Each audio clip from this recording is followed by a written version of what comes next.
Well. If it ain't YouTube and everybody. Hey guys, I'm back.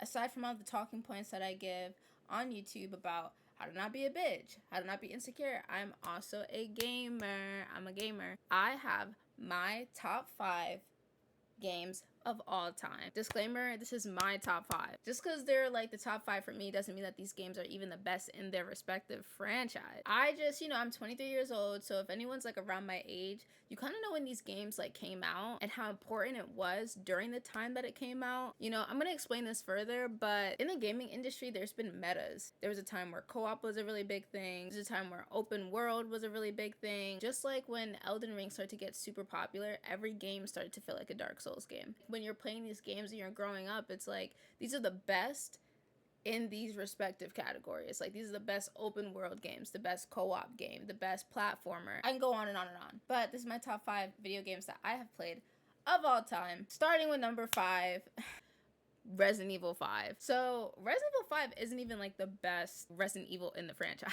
But this game was so significant because of when it came out.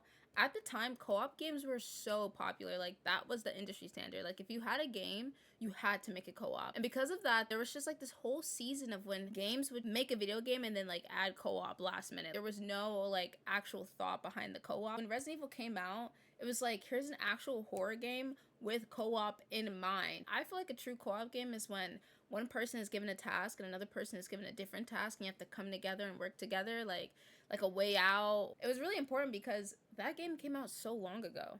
And it's like such an underrated co-op game. It feels like an arcade game. It feels like a horror game. I do know, like, as a Black woman, there's a lot of racial like undertones behind it. And I kinda get it. I don't think the actual story is any way racist, but what makes the game a little culturally insensitive is, one, like, you're killing them. If you were any white person that's killing a person of color, it'd be kind of weird. If it was like Chinese men and you're killing Chinese men the entire game, it does feel kind of weird. I'm glad that they got called out for it, and hopefully like the next go around, if they ever do a remake, they keep that in mind. But I love Resident Evil 5. I think the clunkiness and the aesthetic, it's just like so retro feeling. It's so much fun. It's one of the easier Resident Evils. Resident Evil 5, a walk in the park. I've lost track of how many times I've actually completed Resident Evil 5. Like, I've played that game so many times, and I've played Resident Evil 4, I've played Resident Evil 3, I've played Resident Evil 2, and for some reason, I still always go back to 5. Like, 5 is just so much fun. The costumes are fun. We get to see Wesker. I love Resident Evil 5.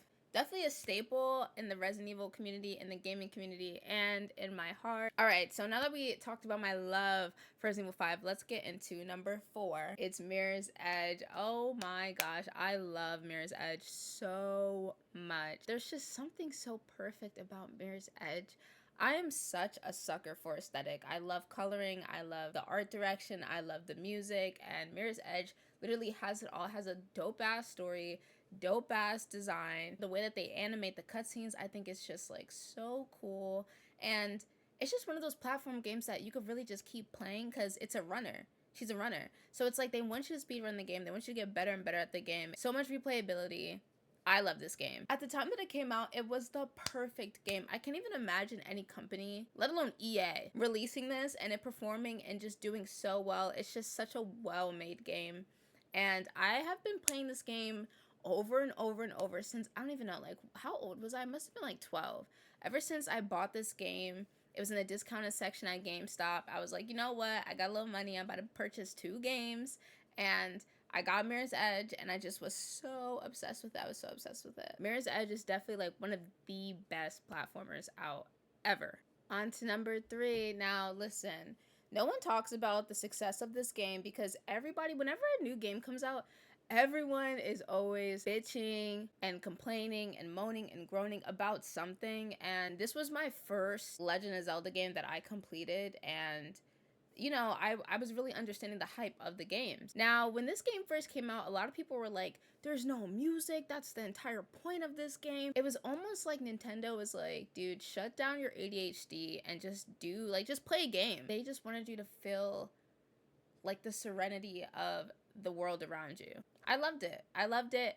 And number 3 is Breath of the Wild. Breath of the Wild did something crazy in the gaming industry, and that's how you know that you just made a banger game. The way that it's designed, Genshin literally stole the crap out of that. When Fortnite came out, all these Fortnite clones came out too. It was like, okay, dude, buddy, you're not the next Fortnite. You're a little bit too late. Just like when Breath of the Wild came out, all these Breath of the Wild clones just all of a sudden appeared. Breath of the Wild is so much fun. There's just so many things to like discover about the game, and I loved it. I milked it for 83 hours. It was totally worth every single penny. Definitely one of Nintendo's best games ever made, and it came on the Switch. They did their big one. If you watch my streams, you know exactly what number 1 is, because I always talk about this game, but let's just focus on number 2. Number 2 is Heavy Rain. Now, Quantum Dream, you know, they made Detroit Become Human, and honestly, according to Reddit, like, this is definitely, like, not their favorite game. I don't know why there's so much hate surrounding Heavy Rain, but I do think, for one, the time that it came out, but also, two, the story is just so fun. I feel like you don't have games that guide you through a story like this. Like, it's an interactive story game. It's one of their best works. You know, it was groundbreaking at the time. This was, I think, when this game came out, they were like, dude, look at where graphics are. Graphics are at the peak, dude. How is it gonna get better than this? You know, the camera is clunky and the controls are a little wonky, but that's what makes the game more fun. This is what started, like, the butterfly effect, the chain effect, you know, when Netflix is like, you could choose different answer choices to a TV show, like the stuff that they talk about in Black Mirror. Like, this was like an interactive game. You controlled the story, and so that's why I really love Heavy Rain. I really loved it. They had some obvious, like, a lot of people say there's plot holes because it's like once you find out everything, it's like, what's going on? But I feel like a lot of people just don't like it because they didn't guess it. Like, they felt stupid. They were like, how is it this guy? I thought it was this guy the entire time. You know what, bump this for a second. Let me see if someone made a video called Every Plot Hole in Heavy Rain. All right. It's addressed to Johnny's father. I don't know what was inside it, but he read it and then he left. And you were never curious about it until now, months after your son died and your husband ran off? I'm starting to think the only reason the origami killer is still at large is because the victims are openly hostile to investigation and never report possible clues. Nothing particular. Except the address. The address? It was typed with an old typewriter. Could be a lead, you never know. Considering that you are the origami killer, there was really no need for you to reveal that. But regardless, I think Heavy Rain is just so well designed. It's so pivotal to, like, how games kind of changed. Like, they kind of started a whole trend of different games. It was groundbreaking. It was new. It was crazy. The technology was different. How can people crap on Heavy Rain? Because everyone's a critic. Everyone thinks that they know, like, the best game, but then the best game comes out, and where's the chit chat? Where is the promotion? Where's the advertising? Every game that sells, every game that's popular has some critic yapping about how it's not that good of a game. But those big games that they call underrated, they never sell. Because they're not that innovative. The story is weak. The gameplay is weak. The combat is weak. All right, and then it is time for my number 1 most favorite game. My most favorite game. If you know me, you know I love this game. And it's so crazy to me that this is my favorite game considering how it's treated like Berserk. The base material is insane. It's amazing. Every time they want to make this game, it gets worse and worse. What is going on? Either put your whole Badissi into it or just stop making the game. It's fine. It's fine where it's at. Just give us a remaster and nobody will complain. Anyway, my number 1 most favorite game is Fable 2. Now, if you know me, I love Fable 2. I love Fable 2 so much. One thing I like about Fable 2 is, like, it's one of those open worlds that is kind of linear. There's a story that you can follow, right? It's not too open world where it gives you anxiety. Like, there's so much going on. You know, if you play any MMORPG, you log into Black Desert Online, you're kind of like, huh? Now, even though Fable 2 might have not been the first open world game, it was the first game to popularize the genre. Like, you know how crazy that is? When you're playing an open world game, they give you so much information. Like, there's so much to do in the game. But then once you start to discover all the, like, tiny little cracks of the game, it becomes so worth it. I mean, you can have a kid in this game, you can get married, you could have a lesbian relationship, you could cheat on your wife, someone finds out and then they extort you, and if you don't pay them, they're going to literally tell your wife, or you gotta kill them. The game is crazy. There's so many story elements in this game that really makes you feel like you're the hero of Albion. It's so well made. I feel like Fable 1 lacked. So I feel like I didn't really like Fable 1 too much because it's not an open world game, you know. They tell you exactly where to go. So it literally does not feel like Fable 2 at all. You know what I mean?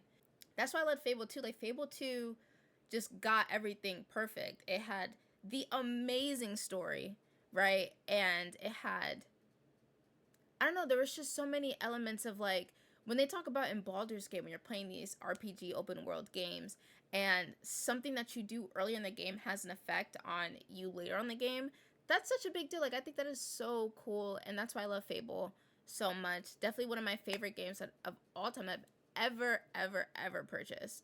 It's just, like, you don't get games made with love anymore like that. Like, that game was made with love. Like, they literally, you can tell that they thoroughly enjoyed the process.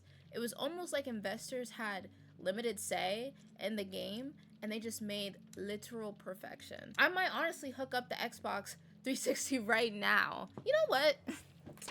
F this. F what you talking about? Like, now, I don't mean to flex, but this is my biggest flex right here. How many people do you know still have a working Xbox 360? Y'all know I am on twitch.tv/AshleyLol, AshleyLol. That is the only place to be at. You can catch me live. Thank you guys for watching. I hope you enjoyed. Remember to like, comment, and subscribe. And I'll see you in the next video. Bye!